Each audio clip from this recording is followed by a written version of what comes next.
नमस्ते, ही आकाशवाणी आहे.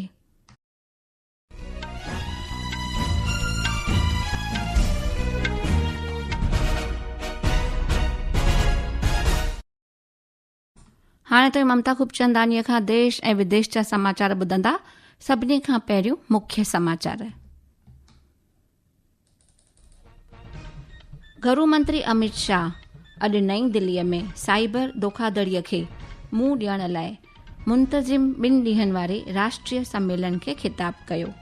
पार्लियामेंट मामलात मंत्री किरेन रिजिजूअ चयो, लोकसभा में मुख़ालिफ़ सांसदनि जो रवैयो ऐवान जे मान मुर्तबे साम्हूं अनादार ज़ाहिर करे थो. राष्ट्रपति द्रौपदी मुर्मू राष्ट्रपति भवन में तरबियत वठंदड़ अमलदारनि जी मेड़ सां गॾिजाणी कई. बांग्लादेश में 13 जातीय संसद चूंडुनि ऐं अवामी राय जे लाइ मुहिम अॼु सुबुह मुकमल थी.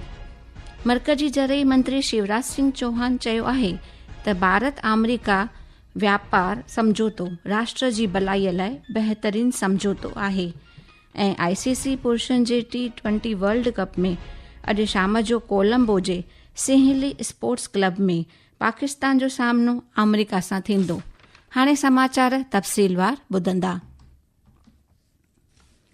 गृह मंत्री अमित शाह अॼु नई दिल्लीअ में साइबर दगेबाजीअ सां मुंहुं मुकमल थियण ते मुंतज़िम 2 ॾींहनि वारे राष्ट्रीय सम्मेलन खे ख़िताब कयो.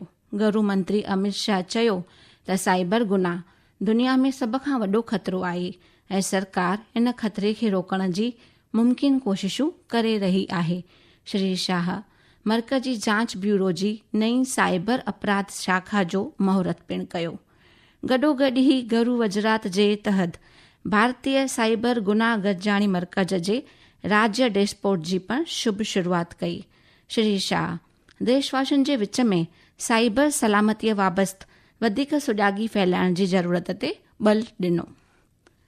पार्लियामेंट मामलात मंत्री किरेन रिजिजूअ खाॿोड़ी धुरियुनि ते पार्लियामेंट जी कार्यवाही में रुखनो विझण जो इल्ज़ाम लॻायो. हुन चयो, खाॿोड़ी धुरियुनि जो रवैयो ऐवान जे मान मुर्तबे साम्हूं अनादार ज़ाहिर करे थो. अचो त ॿुधो हिकु रिपोर्ट. हम लोग कल भी कांग्रेस वाले से हाथ जोड़ के मैंने कहा है कि बजट का डिस्कशन शुरू हो चुके हैं, नाम भी पुकारे हैं, शशि थरूर जी का नाम पुकार चुका है. वो अपना बजट स्पीच को शुरू करने से सारा सदस्य अलग अलग पार्टी के जितने मेंबर्स सबने अपना नाम दे चुके हैं. कांग्रेस ही अपना बात शुरू नहीं करते हैं, हर दिन इस तरह वेल में आकर के हंगामा खड़ा करते हैं. अख़बार नवीसनि सां ॻाल्हाईंदे श्री रिजिजूअ चयो त गुज़िरियल हफ़्ते कांग्रेस जी महिला सांसदुनि जो हुकुमरान दूर ॾांहुं वधणु ऐं ऐवान में प्रधानमंत्रीअ जी सीट ताईं पहुचणु शर्मनाक वाक़ियो हो. लोकसभा में खाॿोड़ी धुर पारां स्पीकर ओम बिरला ख़िलाफ़ अविश्वास प्रस्ताव जो नोटिस जारी कयो वियो. लोकसभा जरियनि जे ॾिनल ॼाण मूजिबि खाॿोड़ी धुर इहो नोटिस लोकसभा जे सेक्रेटरी जनरल खे सौंपियो आहे. जरियनि ॿुधायो त नोटिस जी जांच कई वेंदी ऐं नियमनि मूजिबि अॻिते कार्यवाही कई वेंदी. राज्यसभा में मर्कज़ी बजट 2026-27 ते चर्चा ॿीहर शुरू थी वई आहे. चर्चा में हिस्सो वठंदड़ शिवसेना जे मेंबर मिलिंद देवरा चयो त तमामु सियासी ऐं आर्थिक उथल पुथल जे दौर में भारत आर्थिक विकास ऐं स्थिरता जे मामले में ख़ासि मिसाल आहे. राष्ट्रपति द्रौपदी मुर्मू अॼु राष्ट्रपति भवन में भारतीय सिविल लेखा सेवा, भारतीय बचाव लेखा सेवा, भारतीय टपाल ऐं दूरसंचार लेखा, तोड़े माली शेवा ऐं भारतीय रेलवे इंतजाम सृष्टि लेखा जे तरबियत वठंदड़ अमलदारनि सां गॾिजाणी कई. राष्ट्रपति दफ़्तर सोशल मीडिया जी हिक पोस्ट में चयो त इहे अमलदार हिन वक़्तु फरीदाबाद जे अरुण जेटली राष्ट्रीय माली इंतजाम इदारे में हिक पेशेवर तरबियती कोर्स में शिरकत करे रहिया आहिनि. बांग्लादेश में 13 जातीय संसद चूंडुनि ऐं अवामी राय जे लाइ मुहिम अॼु सुबुह मुकमल थी वई. वोटिंग विस्पति जे ॾींहं ते थींदी. संसदीय चूंडुनि ऐं इख़्तियारीअ जे लाइ चूंडूं जुलाई जे नेशनल चार्टर जे तहत थींदियूं. अचो त ॿुधो हिकु रिपोर्ट. ढाका स्थित गैर सरकारी संगठन eminence associates for social development के सर्वेक्षण में बांग्लादेश नेशनलिस्ट पार्टी के नेतृत्व वाले गठबंधन की निर्णायक बढ़त का अनुमान व्यक्त किया गया है। इस गठबंधन को 208 सीटें मिलने का अनुमान है। जमाते इस्लामी गठबंधन को 46 सीटें, जातीय पार्टी को 3, अन्य दलों को 4 और निर्दलियों को 17 सीटें मिलने का अनुमान है। ये सर्वेक्षण 41,500 लोगों की प्रतिक्रियाओं पर आधारित है। इसे मतदान से पहले अब तक का सबसे बड़ा सर्वेक्षण बताया गया है। यूनुस प्रशासन अवामी लीग पार्टी को राजनीतिक गतिविधियों और चुनाव भागीदारी से अलग करने के बाद जमाते इस्लामी और बांग्लादेश नेशनलिस्ट पार्टी अवामी लीग के मतदाताओं को अपनी ओर करने के प्रयासों में लगे हुए हैं। बांग्लादेश के चुनाव आयोग ने कड़े सुरक्षा प्रबंध किए हैं। 14 फरवरी तक सेना और अन्य दलों को विशेष ड्यूटी पर लगाया गया है। नवल किशोर की रिपोर्ट के साथ समाचार कक्ष से फरहत नाज।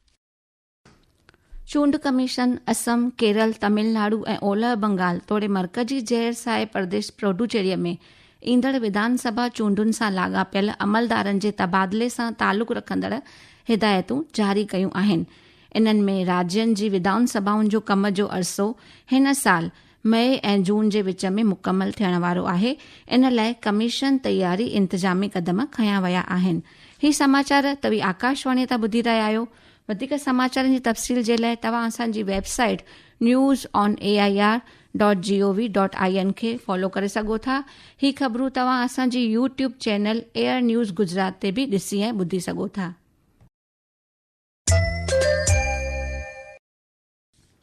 प्रधानमंत्री किसान योजना जी शुरूआत खां वठी हेल ताईं सरकार 21 किस्तुनि में 4 लख करोड़ रुपयनि खां बि वधीक राशीअ जी विर्छ कई आहे। इहा ॼाण जरई ऐं हारी कल्याण मंत्री रामनाथ ठाकुर अॼु लोकसभा में लिखित जवाब में ॾिनी। मरकजी जराई मंत्री शिवराज सिंह चौहान चयो आहे त भारत अमेरिका व्यापार समझौतो राष्ट्र जी भलाईअ लाइ बहितरीन समझौतो आहे। मथुरा में अख़बारनवीसनि सां ॻाल्हि ॿोल में श्री सिंह चयो त इन समझौते सां कुर्मियुनि जे मुफ़ादनि जी हिफ़ाज़त मुकमल तौर ते कई वई आहे। अचो त ॿुधो हिकु रिपोर्ट। भारत के किसानों के हितों पर उन्होंने आंच नहीं आने दी। किसानों के हित को सर्वथा सुरक्षित किया गया है। ये समझौता उदाहरण है डिप्लोमेसी, डेवलपमेंट और डिग्निटी का। भारत के किसान, महिला और युवाओं के सपनों को नए पंख देगा, जिससे वो प्रगति और विकास की ऊंची उड़ान भर सकेंगे। प्रधानमंत्री नरेंद्र मोदीअ चयो त छत्तीसगढ़ में मुंतज़िम बस्तर पांडुप उत्सव शानदार तरीक़े सां बस्तर जी मशहूर सकाफ़त ऐं क़बाइली वारसे खे ज़ाहिर करे थो। हिकु सोशल मीडिया पोस्ट में श्री मोदीअ चयो त पहिरीं जॾहिं बस्तर जो ज़िक्र कयो वेंदो हो त सभिनी जे ज़हन में माओवाद, दहशतगिर्दी ऐं हिंसा जहिड़नि वाक़िअनि जो अक्स नज़र ईंदो हुयो। रांदुनि पासे रुख कंदे ICC पुरुष T20 वर्ल्ड कप में अॼु शाम जो कोलंबो जे सिहली स्पोर्ट्स क्लब में पाकिस्तान जो सामनो अमेरिका सां थींदो। मैच मक़ामी वक़्त जे मुताबिक़ शाम जो 7 बजे खां शुरू थींदी। भारतीय cricket control board BCCI senior पुरुष ऐं महिला टीमुनि जे खेॾाड़ियुनि जे सालियानी कारनामे जी पधिराई करे छॾी आहे। सीनियर पुरुषनि जी टीम में शुभमन गिल, जसप्रीत बुमराह ऐं रविंद्र जडेजा खे ग्रेड A में रखियो वियो आहे, जॾहिं कि रोहित शर्मा ऐं विराट कोहलीअ जहिड़नि टेस्ट ऐं T20 क्रिकेट मां संन्यास वठी चुकियल सीनियर खेॾाड़ियुनि खे ग्रेड B में रखियो वियो आहे। मुख्य समाचार हिकु भेरो ॿीहर ॿुधंदा। गृह मंत्री अमित शाह अॼु नई दिल्लीअ में साइबर धोखाधड़ीअ खे मुंहुं ॾियण लाइ मुंतज़िम 2 ॾींहनि वारे राष्ट्रीय सम्मेलन खे ख़िताब कयो। पार्लियामेंट्री मामलात मंत्री किरेन रिजिजूअ चयो लोकसभा में मुखालिफ़ सांसदनि जो रवैयो ऐवान जे मान मुर्तबे साम्हूं अनादर ज़ाहिर करे थो। राष्ट्रपति द्रौपदी मुर्मूअ राष्ट्रपति भवन में तरबियत वठंदड़ अमलदारनि जी मेड़ सां गॾिजाणी कई। बांग्लादेश में 13 सांसदीय चूंडूं ऐं अवामी राय जे लाइ मुहिम अॼु सुबुह मुकमल थी। मरकजी जरई मंत्री शिवराज सिंह चौहान चयो आहे त भारत अमेरिका व्यापार समझौतो राष्ट्र जी भलाईअ लाइ बहितरीन समझौतो आहे ऐं ICC पुरुषनि जे T20 वर्ल्ड कप में अॼु शाम जो कोलंबो जे सिहली स्पोर्ट्स क्लब में पाकिस्तान जो सामनो अमेरिका सां थींदो। सिंधी समाचारनि जो इहो अंक ते समाप्त थियो। मूंखे ॾींदा इजाज़त। नमस्ते।